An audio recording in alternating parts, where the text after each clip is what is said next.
শেষ পর্যন্ত যেটা আশঙ্কা করা হচ্ছিল সেটাই হলো। ওয়েলকাম ব্যাক বন্ধুরা, আপনাদের ভালোবাসার চ্যানেলে।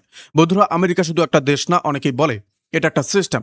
পৃথিবীর অন্যতম শক্তিশালী অর্থনীতি, সবচেয়ে আধুনিক সামরিক প্রযুক্তি, বিশাল নৌবহর এবং বৈশ্বিক প্রভাব সবকিছু মিলিয়ে আন্তর্জাতিক রাজনীতিতে তাদের অবস্থান অত্যন্ত শক্তিশালী। কোনো দেশের বিরুদ্ধে কঠোর অবস্থান নিলে তারা শুধু সামরিক শক্তি নয়, অর্থনৈতিক নিষেধাজ্ঞা, ব্যাংকিং ব্যবস্থায় সীমাবদ্ধতা এবং আন্তর্জাতিক বাণিজ্যে চাপ প্রয়োগের মতো কৌশলও ব্যবহার করে। ইতিহাসে দেখা গেছে ইরাক, লিবিয়া এবং আফগানিস্তান মতো দেশগুলো দীর্ঘমেয়াদী সংঘাত বা চাপের মুখে বড় ধরনের অস্থিতিশীলতার সম্মুখীন হয়েছে। কিন্তু একই সময় একটি দেশ 4 দশকেরও বেশি সময় ধরে বিভিন্ন ধরনের আন্তর্জাতিক নিষেধাজ্ঞা ও চাপের মধ্যেও টিকে আছে। সেই দেশ হলো ইরান। তাহলে প্রশ্ন হলো, ইরান আসলে কিভাবে টিকে আছে? এর পেছনে কয়েকটি গুরুত্বপূর্ণ কারণ আছে এবং আজকে 24 ঘন্টায় ইরানকে নিয়ে বিশেষ বিশেষ কিছু আপডেট আসছে। বন্ধুরা, এক এক করে শুরু করছি এবং অবশ্যই শেষ পর্যন্ত দেখতে থাকুন। বন্ধুরা, প্রথম আপডেট আসছে ট্রাম্পের হুমকি নিয়ে। প্রথমেই আসি ট্রাম্পের সেই হুমকির কথায়। বন্ধুরা, আজকে সন্ধ্যা থেকে রাত পর্যন্ত হোয়াইট হাউসের ওভাল অফিস থেকে বেরোনো যা কিছু বলছে ট্রাম্প, সেগুলো একটু মন দিয়ে লক্ষ্য করলে দেখবে একটা প্যাটার্ন আছে। একের দিকে বলছে ডিল চাই, শান্তি চাই, ইরানের ভালো এই চুক্তিতেই। আবার সেই একই নিঃশ্বাসে বলছে আজ রাতে হামলা হবে, কাল হামলা হয়েছে, আজও হবে। এটা একই মুখ থেকে একই সময় বেরোচ্ছে। এটা কি স্ববিরোধিতা? আমার মনে হয় না। আমি মনে করি এটা একটা পুরনো কৌশল, চাপ দেওয়া, আর চাপের মধ্যেও দরজাটা খোলা রাখা, যাতে অন্য পক্ষ মনে করে এখনো বেরোনোর রাস্তা আছে, কিন্তু সেই রাস্তা দিয়ে বেরোতে গেলে নতজানু হতে হবে। ট্রাম্প মূলত ইরানকে একটা কোণে ঠেলে দিতে চাইছে, যেখানে ইরানের সামনে দুটোই পথ থাকবে, হয় আমার শর্তে ডিল করো, নয়তো হামলা খাও। এখন প্রশ্ন হলো, এই হুমকির পেছনে কারণটা কি? ট্রাম্প বলছে অ্যাপাচে হেলিকপ্টারের কথা। তুমি হয়তো একটু আগেই শুনলে এই নামটা, কিন্তু এটা আসলে কি? অ্যাপাচে হলো আমেরিকার একটা উন্নত যুদ্ধ হেলিকপ্টার। ট্রাম্পের দাবি হলো ইরান বা ইরান সমর্থিত কোনো পক্ষ এই হেলিকপ্টারের ক্ষতি করার সাথে জড়িত। ঠিক কিভাবে, কোথায়, সেটা সব তথ্য এখনো প্রকাশ্যে আসেনি, কিন্তু ট্রাম্প এটাকে ব্যবহার করছে একটা নৈতিক ন্যায্যতা হিসাবে। বলছে এই হেলিকপ্টারের ঘটনা পর আমাদের হামলা করার অধিকার আছে। আর বন্ধুরা, সেদিন রাতেই, জুনের রাতে আমেরিকা ইরানের বেশ কিছু গুরুত্বপূর্ণ জায়গায় হামলা চালিয়েছে বলেও জানা গেছে। আর এখন আমি আপনাদেরকে একটু থামাবো, কারণ এই অ্যাপাচে হেলিকপ্টারের গল্পটা আমার কাছে একটু সন্দেহজনক লাগছে। ইতিহাসে আমেরিকা বহুবার এরকম একটা ছুতো বা অজুহাত দাঁড় করিয়ে বড় সামরিক পদক্ষেপ নিয়েছে। ইরাকের ক্ষেত্রে বলেছিল গণবিধ্বংসী অস্ত্র আছে, পরে প্রমাণ হয়নি। ভিয়েতনামের ক্ষেত্রে গালফ অফ টনকিনের ঘটনা ঘটেছিল, যেটা নিয়ে পরে প্রশ্ন উঠেছিল। আমি বলছি না ট্রাম্প মিথ্যা বলছে, কিন্তু এই হেলিকপ্টারের ঘটনাটা একটা বড় যুদ্ধের দরজা খোলার জন্য ব্যবহার হচ্ছে কিনা সেটা মাথায় রাখা দরকার। বন্ধুরা, ইরানের কথায় আসি। ইরানের সেনাবাহিনীর মুখপাত্র আবুল ফজল শেখ হাসি সরাসরি বলে দিয়েছেন, ট্রাম্পের প্রতিটা হুমকির জবাব ইরান শক্তি দিয়ে দিয়েছে আর দিতে থাকবে। আমাদের বাহিনী তৈরি, তারা যা করার করুক, তারপর দেখুক আমরা কি করি।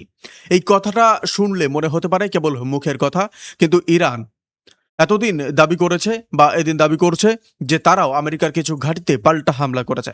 বলছে আমেরিকার F-35 যুদ্ধ বিমানের হ্যাঙ্গারে ক্ষতি করা হয়েছে। এটা সত্যি কিনা যাচাই করার উপায় নেই এখনোই, কিন্তু যে বিষয়টা লক্ষ্য করা সেটা হলো ইরান কিন্তু চুপ করে বসে নেই, সে পাল্টা জবাব দিচ্ছে। এখন প্রশ্ন হলো, ইরান কেন ঝুঁকছে না? কেন এত চাপের মুখেও নতজানু হচ্ছে না? এটা বুঝতে গেলে ইরানের ভেতরের রাজনীতিটা একটু বুঝতে হবে। ইরানের নেতৃত্ব জানে যে যদি একবার আমেরিকার চাপে পারমাণবিক কর্মসূচি থেকে পিছিয়ে আসে, তাহলে দেশের ভেতরে তাদের ক্ষমতা দুর্বল হয়ে যাবে। কারণ ইরানের অনেক অংশে এই পারমাণবিক কর্মসূচি একটা জাতীয় গর্বের প্রতীক। সেটা ছেড়ে দেওয়া মানে শুধু চুক্তি করা না, সেটা মানে নিজের মেরুদণ্ড ভেঙে দেওয়া। তাই ইরানের নেতৃত্ব যতই চাপে থাকুক, প্রকাশ্যে নমনীয় হতে রাজি না। আর ট্রাম্পের সবচেয়ে বড় দাবি হলো ইরানকে তার ইউরেনিয়াম সমৃদ্ধকরণ থেকে সরে আসতে হবে। সেই ইউরেনিয়াম দিয়ে দিতে হবে। ইরান সেটা দিতে রাজি নয়। আর এই একটা বিষয়ে আটকে আছে সবকিছু। বন্ধুরা, এবার আসি সেই খবরটায় যেটা আমাকে সবচেয়ে বেশি নাড়া দিয়েছে, কারণ এই খবরটায় আমাদের মানুষ জড়িয়ে আছে, ভারতীয় নাবিকরা জড়িয়ে আছে। ওমানের কাছাকাছি সমুদ্রে একটা বাণিজ্যিক জাহাজে ছিল, নাম সেটা শেঠ বেলো। এই জাহাজে ছিল 24 জন ভারতীয়। আমেরিকার হামলায় জাহাজে আগুন লাগে, 21 জন উদ্ধার করা গেছে, কিন্তু 3 জন ভারতীয় নাবিক এখনো নিখোঁজ। সমুদ্রে কোথায় আছে, বেঁচে আছে কিনা কোনো খবর নেই। এই 3 জন মানুষের কথা একবার ভাবো, এরা কেউ কিন্তু যুদ্ধ করতে যায়নি, এরা কোনো রাজনীতির অংশ ছিল না। এরা সাধারণ নাবিক, সমুদ্রে কাজ করে পেট চালায়। আর আমেরিকা ইরানের লড়াইয়ের মাঝখানে এই মানুষগুলো আজ নিখোঁজ। ভারতের বিদেশ মন্ত্রণালয় প্রথমবারের মতো এই হামলা নিন্দা করেছে। বলছে ওমানে ভারতীয় দূতাবাস স্থানীয় প্রশাসনের সাথে যোগাযোগ রাখছে, তল্লাশি অভিযান চলছে। কিছু খবর বলা হয়েছে এই জাহাজটা ইরানের তেলের ব্যবসায় ব্যবহার হতো, তাই আমেরিকা এটাকে লক্ষ্য করেছে। আমি এখানে একটাই কথা বলবো, যুদ্ধে সবচেয়ে বেশি মরে সাধারণ মানুষ, সৈনিক মরে, কিন্তু সাথে মরে ওই জাহাজের নাবিক, ওই রাস্তার পথচারী, ওই বাজারের দোকানদার, আর তাদের নিয়ে কেউ বড় হেডলাইন করে না। তাই এই ৩ ভারতীয় নাবিকের কথা আজ আলাদা করে বলা দরকারই ছিল। আমি সেটাই করলাম। বন্ধুরা, এবার আসি ট্রাম্পের সেই স্বীকারোক্তিতে, যেটা সত্যিকার অর্থে একটা বড় খবর। কারণ এই কথাটা আগে কখনো প্রকাশ্যে বলা হয়নি। ট্রাম্প বন্ধুরা জুনের রাতে নিজেই জানিয়েছে যে আমেরিকা অনেক দিন ধরে চুপচাপ ইরানের লক্ষ লক্ষ ব্যারেল তেলকে বাজারে পৌঁছতে দেয়নি। তেল ভর্তি জাহাজগুলো রাতের অন্ধকারে ধরা হয়েছে, আটকানো হয়েছে। ইরান জানতেও পারেনি, কারণ আমেরিকা আগেই ইরানের রাডার ব্যবস্থা নষ্ট করে দিয়েছিল। ট্রাম্পের দাবি, এক রাতেই 22টা জাহাজ রোকা হয়েছে, আর এটা না হলে তেলের দাম একটু আগে যা ছিল তার চেয়ে অনেক বেশি হয়ে যেত। এই স্বীকারোক্তিটা আমার কাছে অত্যন্ত গুরুত্বপূর্ণ, কারণ এটা বলছে যে আমেরিকা শুধু সামরিক বা সরাসরি সামরিক হামলা করছে না, সে ইরানের অর্থনীতি শিরদাঁড়াতেও আঘাত করছে। ইরানের সবচেয়ে বড় আয়ের উৎস হলো তেল, আর সেই তেল যদি বাজারে না পৌঁছায় তাহলে ইরানের সরকার চালানো কঠিন হয়ে পড়ে, সৈন্যবাহিনীকে মজুরি দেওয়া কঠিন হয়, মানুষের জীবনযাপন কঠিন হয়। এটা একটা ধীর কিন্তু ভয়ঙ্কর অস্ত্র। আর ট্রাম্প এখন সেটা প্রকাশ করছে, কারণ বলছে যে ইরান জেনে গেছে, তো লুকিয়ে লাভ কি? তবে এখানে আমার একটা সন্দেহ আছে। ট্রাম্প বলছেন ইরান জেনে গেছে বলে বলছে, কিন্তু এটা একটা মনস্তাত্ত্বিক চাপ হতে পারে। ইরানকে বোঝাতে চাইছে যে দেখো, তোমার তেলের রাস্তা আমরা বন্ধ করে দিয়েছি, তুমি অর্থনৈতিকভাবে চাপে আছো, এখন যদি চুক্তি না করো তাহলে আরো খারাপ হবে। এটা শুধু তথ্য প্রকাশ না, এটা একটা হুমকিরই আরেকটা রূপ। বন্ধুরা, লেবাননের দিকে তাকাই, সেখানে পরিস্থিতি দিনের পর দিন আরো ভয়ঙ্কর হচ্ছে। ইসরায়েলি সেনাবাহিনী দাবি করেছে যে হিজবুল্লাহর ঘাঁটি এবং অস্ত্রের গুদামে হামলা চালাচ্ছে, কিন্তু লেবাননের সংবাদ মাধ্যম বলছে সাধারণ মানুষ মরছে। বন্ধুরা, এই হামলায় অন্তত ১৩ জনের মৃত্যুর খবর এসেছে, আরও অনেকে জখম। টায়ার এলাকা এবং দক্ষিণ লেবাননের অন্যান্য জায়গায় ধ্বংসের ছবি আসছে। কালকেও আমি আপনাদের টায়ার শহরের আপডেট দিয়েছি।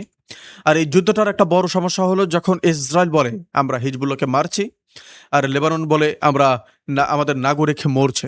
দুটোই সত্যি হতে পারে, কারণ হিজবুল্লাহ মূলত বেসামরিক এলাকার মধ্য থেকেই কাজ করে, ফলে হামলা হলে দুটো মরে। কিন্তু আন্তর্জাতিক আইন বলে তুমি জানলে যে ওখানে বেসামরিক মানুষ আছে, তুমি হামলা করতে পারবে না। এই নিয়মটা ইসরায়েল কতটা মানছে সেটা প্রশ্ন সাপেক্ষ। আর হিজবুল্লাহ যদি সত্যি মানুষের মাঝে ঘাঁটি বানায় তাহলে সেটাও নিন্দনীয়। এই যুদ্ধে নিষ্পাপ নেই কেউ। বন্ধুরা, এখন আসে সবচেয়ে মর্মান্তিক ছবিটার কথায়। গাজার একজন নামকরা ডাক্তার, নাম হাসাম আবু সাফিয়া, এই মানুষটাকে ইসরায়েল গ্রেপ্তার করেছিল অনেক মাস আগে। কালাম আদওয়ান হাসপাতালের প্রধান ছিলেন তিনি। গাজার সবচেয়ে সংকট মুহূর্তে যখন বোমা পড়ছে, মানুষ মরছে, তখন তিনি হাসপাতালে ছিলেন, রোগী দেখেছিলেন। তাকে ইসরায়েলি বাহিনী ধরে নিয়ে গেছে। বন্ধুরা, তিনি প্রথমবার ইসরায়েলি সর্বোচ্চ আদালতে হাজির হলেন। যে ছবিগুলো বেরিয়েছে সেগুলো দেখে মানুষ স্তব্ধ হয়ে গেছে। একটা মানুষকে এতটা ভাঙ্গা দেখাচ্ছে যে চেনা যায় না, প্রায় দুর্বল, ক্লান্ত, শুকিয়ে যাওয়া চেহারা। ফিলিস্তিনি মহল এবং মানবাধিকার সংস্থাগুলো বলছে এটা দীর্ঘদিনের বন্দিত্ব, কঠিন পরিবেশ এবং দুর্ব্যবহারের ছাপ। এই অভিযোগ নতুন না। ইসরায়েলি কারাগারে ফিলিস্তিনি বন্দীদের সাথে কেমন ব্যবহার হয় সেটা নিয়ে বহু আন্তর্জাতিক রিপোর্ট আছে। আর এই একই দিনে আরেকটা ছবি বেরিয়েছে। একজন মানুষ হাতে আইসক্রিম বা ঠান্ডা পানীয় নিয়ে দাঁড়িয়ে আছে, নাম তারিকে সালা, জেনিন শিবিরের মানুষ। 23 বছর ইসরায়েলি কারাগারে কাটিয়ে মুক্তি পেয়েছে, 23 বছর। আর সে বেরিয়েছে বেশ বুড়িয়ে যাওয়া অবস্থায়, বলতে পারেন যে বুড়ো হয়ে গেছে, কিন্তু তার দাড়ি এখনো কালো। মানে বুঝতে পারছো, সে যখন ঢুকেছিল তখন বয়স ছিল 17-18। এই মানুষটার পুরো যৌবন গেছে সেখানে, পরিবার গেছে, জীবনের সেরা সময়গুলো গেছে, আর বেরিয়েছে অচেনা এক পৃথিবীতে। এই দুটো ছবি পাশাপাশি রাখলে যুদ্ধের ভয়টা অনেক বেশি বোঝা যায়। একজন ডাক্তার যিনি মানুষ বাঁচাতেন, তার এই অবস্থা, আর একজন সাধারণ মানুষ যার 23টা বছর গেছে শিকের পেছনে। এগুলো পরিসংখ্যান না, এগুলো মানুষের জীবন। বন্ধুরা, ইসরায়েলের ভেতরে একটা মজার ঘটনাও ঘটেছে। সেখানে কট্টর ধার্মিক ইহুদি সম্প্রদায়, যাদের বলা হয় অতি রক্ষণশীল, তারা সামরিক বাহিনীতে যোগ দেওয়ার বিরুদ্ধে রাস্তা নেমেছে। সরকার বলছে সবাইকে সেনাবাহিনীতে ঢুকতে হবে, কিন্তু এই গোষ্ঠী বলছে আমরা যাব না। তারা রাস্তায় আগুন জ্বালাচ্ছে, ভাঙচুর করছে। বন্ধুরা, সেই ছবিগুলো দেখলে বুঝবে যে ইসরায়েলের ভেতরেও ফাটল আছে। একটা দেশ যখন বাইরে যুদ্ধ করছে তখন ভেতরে ভেতরে এই বিভাজন সেই দেশকে আরো দুর্বল করে। নীতিনাদুর প্রসঙ্গে বলি, তার দল ঘোষণা করেছে সে ফের নির্বাচনে দাঁড়াবে। ট্রাম্প কিছুটা সন্দেহ প্রকাশ করেছিল নীতিনাদুর প্রতি, কিন্তু সেই দল তবু তার সাথেই আছে। আর গাজার বেতালহিয়া এলাকায় ফের বড় বোমাবর্ষণ হয়েছে, আর তার বিস্তারিত তথ্য এখনো আসেনি। আপডেট আসলে আপনাদেরকে বড় ছবি আপনাদের সামনে নিয়ে আসবো। বন্ধুরা, শেষ আপডেটে আসি পাক অধিকৃত কাশ্মীরের কথায়। সেখানে এই মুহূর্তে হাজার হাজার মানুষ রাস্তায় নেমেছে, টর্চের আলো জ্বালিয়ে একই সাথে দাঁড়িয়ে। তারা বলছে আমাদের নিজস্ব শাসন চাই, আমাদের অধিকার চাই, আমরা ভারতের সাথে যুক্ত হয়ে চাই। কিছু কিছু সংগঠন এই দাবিও করছে। এই প্রতিবাদে পাকিস্তান সরকারের বিরুদ্ধে আর এই মুহূর্তে সেখান থেকে স্বাধীনতার আওয়াজ উঠছে, যেটা এতদিন অনেকটা চাপা ছিল। বন্ধুরা, আজকে এতটুকুই। এই মুহূর্তে পরিস্থিতি এতটাই দ্রুত বদলাচ্ছে যে কাল সকালে আবার নতুন কিছু ঘটবে, সেটা আন্দাজে করা যায় না। আমি চেষ্টা করব সেটাও তোমাদের কাছে নিয়ে আসতে। ততক্ষণ পর্যন্ত সতর্ক থাকো, ভালো থাকো। আপনারা কোথা থেকে দেখছেন অবশ্যই আমাদেরকে জানাবেন। ভালো থাকবেন, সুস্থ থাকবেন। ধন্যবাদ। দেখা হচ্ছে নতুন কোনো ভিডিওতে।